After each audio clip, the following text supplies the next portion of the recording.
एक टाइम ऐसा आएगा कि आपको मंथली 300 रुपये कम से कम आपको स्पेंड करना पड़ेगा अगर आप एयरटेल, वोडाफोन या आइडिया रिचार्ज करवाना चाह रहे हो तो। अभी तक जियो ने प्राइस इंक्रीज नहीं किया है, इसके पीछे का रीजन ये भी हो सकता है। ओके, सो अभी तक आपको पता चल ही गया होगा कि वी और एयरटेल ने अपने प्रीपेड प्लान्स के प्राइस को 20% से 25% तक बढ़ा दिया है।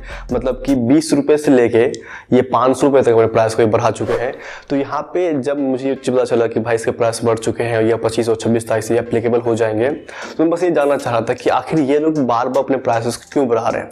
क्योंकि जब मुझे एक चीज़ अच्छे से याद है कि जब पहली बार प्राइस बढ़ा था तो वहाँ पे लोगों ने एक नियम लाया था कि अगर आपको अपने नंबर को एक्टिवेट रखना है तो कम से कम 49 रुपये रिचार्ज करवाना ही पड़ेगा। ये जियो भी लेके आए थे, एयरटेल भी लेके आए थे और वोडाफोन भी लेके आए थे। आपको हर मंथ कम से कम इतना रिचार्ज करवाना ही पड़ेगा ताकि आपका नंबर ऑन रह सके। अगर आप रिचार्ज नहीं करवाते हो तो आपका इनकमिंग कॉल और आउटगोइंग कॉल दोनों बंद कर दिए जाएंगे। तो उस वक्त मुझे लगा चलो ठीक है, मतलब कम से कम इनको कुछ ना कुछ बेनिफिट होता रहे इनको कस्टमर्स, इसलिए 49 रुपये रिचार्ज लेके आए हैं। तो उससे कुछ ही दिन बाद इन्होंने एक और रिचार्ज लेके आया कि आपको अब अगर अपने नंबर को ऑन रखना है तो 49 की जगह पे आपको 79 रुपये रिचार्ज करवाना पड़ेगा, तो ही आपका नंबर ऑन रह सकता है। तो काफी टाइम तक 79 वाला रिचार्ज चला, लेकिन अभी जो नया रिचार्ज प्लान आया है इसमें वी और एयरटेल दोनों ने नया नियम लेके आ गया है कि अगर आपको अपने वी नंबर को या एयरटेल नंबर को एक्टिवेट रखना है, उसमें आप चाहते हो कॉल वगैरह आते रहे, तो उसमें आपको कम से कम हर महीने 99 रुपये रिचार्ज करवाना ही पड़ेगा। बट मैं इसके पीछे का जो रीजन है वो जानना चाह रहा था कि भाई आखिर ये बार बार प्राइस को इंक्रीज क्यों किया जा रहा है। तो 3 रीजन मुझे पता चला है कि 3 रीजन है जिसकी वजह से एयरटेल भी और वी दोनों ने अपने प्राइस के स्वर भी इंक्रीज किया। पहला तो ये है कि एयरटेल काफी टाइम से कहता आ रहा है कि वो अपने ARPU को बढ़ाना चाह रहा है। ARPU मतलब हुआ कि एवरेज रेवेन्यू पर यूजर। उसको ये एयरटेल चाह रहा है कि कम से कम 200 रुपये लेके जाए, अब बाद में इसको 300 रुपये कम से कम होने चाहिए ताकि ये एक हेल्दी कंपटीशन रहे, उनके पास भी इतना पैसा आ सके ताकि वो अपने फ्यूचर के लिए अपने कंपनी में उसको इन्वेस्ट कर सके। जो भी 5G पे या 6G पे जो काम करने हैं उसके ऊपर ये कंपनी इन्वेस्ट कर सके। बट अगर आपको ARPU समझ में नहीं आया तो बहुत सिंपल लगे आपको समझाना चाहता हूँ कि कंपनी चाहती है, ARPU का मतलब ये हुआ कंपनी चाहती है कि वो पर यूजर से हर महीने कितना पैसा कमाए। एज फॉर एग्जाम्पल, अगर मान लो कि मैं और आप दोनों एयरटेल के यूजर हो और दोनों आदमी मान लो कि हर महीने 150 रुपये रिचार्ज करवाते हैं, तो एयरटेल का जो ARPU होगा पर यूजर वो 150 रुपये होने वाला है, क्योंकि उसको 2 ही यूजर हैं और दोनों ही यूजर उस पर 150 रुपये रिचार्ज करवा रहे हैं। बट एज फॉर एग्जाम्पल मान लो कि मैं 150 रिचार्ज करवाता हूँ और आप सिर्फ 50 रुपये रिचार्ज करवाते हो, तो एक महीने में एयरटेल को फायदा हो रहा है 200 रुपये। 2 कस्टमर से 200 फायदा हो रहा है, मतलब उसका जो ARPU होगा, ARPU मतलब एवरेज रेवेन्यू पर यूजर, वो 100 रुपये होने वाला है। उसी हिसाब से एयरटेल के पास जितने भी कंज्यूमर है, जितने बड़े कस्टमर है उसके पास, और वो जितने रिचार्जेस करवाते हैं हर महीने उसको निकाला जाएगा, तो एयरटेल का जो ARPU निकलता है वो कुछ 153 रुपये होते हैं। मतलब ये जो नया रिचार्ज प्लान आया इससे पहले एयरटेल का ARPU 153 रुपये 80 पैसे थे। वैसे जब आइडिया वोडाफोन का निकाला गया था तो उसका ARPU 109 रुपये हो रहे थे। तो ये एक महीने में एयरटेल और वी के जो कस्टमर है वो अपने रिचार्ज पे इतना रुपये खर्च करते। तो एयरटेल का प्लान ये है कि कम से कम यूजर से वो 200 रुपये कमाना चाहता है। 200 रुपये अगर आते हमको हर यूजर से फायदा आ रहे हैं तो हम अपने मतलब जो भी आगे के जो इक्विपमेंट्स होते हैं खरीदने या जो भी इन्वेस्टमेंट करना है हमको वो अच्छे से हम कर सकते हैं, या कोई सर्विस अगर इंप्रूव करना है उसको हम अच्छे से इंप्रूव कर सकते हैं। तो ARPU पहले बढ़ाना चाह रहा है एयरटेल भी और वी भी, जो पहले 200 करना चाह रहा है जिसको बाद में 300 करेगा। तो अभी 153 था, इसको बढ़ाते बढ़ाते ये 200 और 300 ले जाएगा। तो यहाँ से एक और चीज क्लियर हो जाती है कि फ्यूचर में भी आपको ये एक्सपेक्ट करना चाहिए कि अभी जो नया प्राइस आया है इसमें और भी बढ़ोतरी होने वाली है, क्योंकि एयरटेल का प्लान अल्टीमेटली 300 रुपये तक लेके जाने का है, जो भी इसका बस 150 रुपये। तो जो अभी इसका रिचार्ज प्लान था उसका ये डबल होने वाला फ्यूचर में। दूसरा रीजन ये है कि अभी आपको पता होगा कि इंडिया में 5G को लाने की तैयारी चल रही है।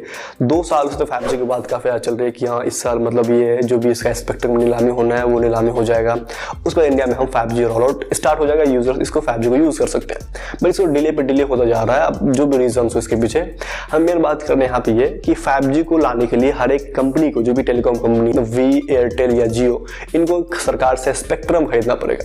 अब स्पेक्ट्रम को खरीदने के लिए इनको काफी ज्यादा इन्वेस्टमेंट करना पड़ेगा, काफी ज्यादा करोड़ों रुपए का खर्चा है, हजारों करोड़ रुपए का खर्चा है। तो ये पैसा इनके पास कहाँ से आएगा, वो चीज वो यहाँ से जुगाड़ लगाना चाह रहे हैं कि अगर हम प्राइस इंक्रीज करते हैं तो हर मंथ का जो एवरेज रेवेन्यू पर यूजर है, हर मंथ की जो इसकी प्रॉफिट वो बढ़ जाएगी। तो इन प्रॉफिट का हम यूज अपने 5G स्पेक्ट्रम को खरीदने में कर सकते हैं ताकि हम जल्द से जल्द इंडिया में 5G को लेके आ सके। तीसरा रीजन ये है मेनली एयरटेल और वी के लिए कि जब से जियो आई है तब से जियो से कॉम्पिटिशन करने के लिए एयरटेल और वी दोनों ने अपने प्राइस को घटा दी है। एक ऐसा टाइम था जब 200 रुपये 300 रुपये में 1 GB डेटा मिलता था 28 दिन के लिए, अब वो चीज़ 300 रुपये में 3 महीने का डेटा मिलना स्टार्ट हो गया था। तो उसके कंपटीशन में आने के लिए एयरटेल ने भी और वी ने भी अपने प्राइस को काफ़ी घटाए थे, जिसके बाद से अभी तक ये कंपनी घाटे में ही चल रही है, अभी तक ये प्रॉफिट में नहीं आ पाई है। हाँ, कुछ ऐसे टाइम से मतलब दोनों का घाटा कम जरूर हुआ है, बट प्रॉफिट में अभी तक ये कंपनी नहीं आ पाई है। तो कंपनी का अल्टीमेट प्लान ये होता है कि अगर कोई कंपनी तभी चल पाती है जब वो कुछ प्रॉफिट कर रही हो, और प्रॉफिट ही नहीं करेगी तो अपने एम्प्लॉयज़ को या जो भी सर्विस इंप्रूव करना वो कैसे इंप्रूव करेगी, अपने घाटा को कम करने के लिए, ताकि वो इसकी कंपनी प्रॉफिट में जा सके। उसके लिए भी धीरे धीरे अपने प्राइस को इंक्रीज कर रही है, ताकि ये एक टाइम बाद इतना प्रॉफिट करना स्टार्ट कर सके कि जो भी इसका सर्विस उसको भी इंप्रूव कर सके, आएगा जो इसका फ्यूचर में जो भी इन्वेस्टमेंट करना है 5G 6G में, उसमें भी इन्वेस्ट कर सके। और जो भी इसके मतलब एम्प्लॉयज़ वगैरह है, मतलब ऐसे मैं अपना एग्जाम्पल लगा रहा हूँ, मैं इनको अपना जो भी सैलरी अच्छे से दे सके, कंपनी प्रॉफिट में रह सके। मतलब एक हेल्दी कंपटीशन के लिए इन कंपनी यहाँ पे रहना जरूरी है, धीरे धीरे प्राइस बढ़ा रहे हैं। तो ये 3 रीजन मुझे पता चले हैं कि ये कंपनी बार बार प्राइस इसीलिए बढ़ा रही है। और जैसा कि मैं आपको पहले बताया कि ये एयरटेल चाहती है कि एवरेज रेवेन्यू पर यूजर 300 रुपये होना चाहिए, 300 रुपये करना चाह रही है, जो कि सिर्फ 153 रुपये है। तो आप सोचिए, चलो जो इसका करंट प्लान है, मतलब प्लान रिचार्ज का जो नया प्लान है, उसके बढ़ने से जो इसका रिचार्ज प्लान था, इसका ये डबल होने वाला फ्यूचर में। तो ये आप एक्सपेक्ट करके रख सकते हो कि ये डबल हो जाएगा, धीरे धीरे करेंगे, अचानक से नहीं करने वाले हैं। जैसे अभी 20 रुपये 25 रुपये बढ़ाए, वैसे ये 20-25 बढ़ाते बढ़ाते एक टाइम ऐसा आएगा कि आपको मंथली 300 रुपये कम से कम आपको स्पेंड करना पड़ेगा, और आप एयरटेल, वोडाफोन या आइडिया रिचार्ज करवाना चाह रहे हो। तो अभी तक जियो ने प्राइस इंक्रीज नहीं किया है। इसके पीछे एक रीजन ये भी हो सकता है कि पहली बार जियो के इस क्वार्टर में काफी ज्यादा यूजर्स का नुकसान हुआ है।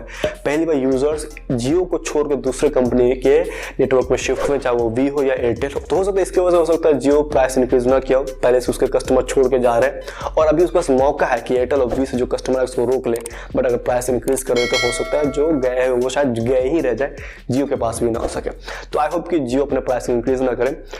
तो मुझे उम्मीद है कि मैं आपको बता पाऊंगा क्यों वी और एयरटेल ने अपने प्रीपेड प्लान के प्राइस को इंक्रीज किया है और इसके पीछे का रीजन क्या है। तो अगर आपको वीडियो पसंद है, वीडियो को लाइक कर दीजिए। कुछ पूछना हो बताओ तो कमेंट जरूर बताइए, बस रिप्लाई 100% करूंगा। और आपको वीडियो हेल्पफुल लगी हो, चैनल को सब्सक्राइब करके नोटिफिकेशन ऑन कर लीजिए। मिलते हैं आपको नेक्स्ट वीडियो में।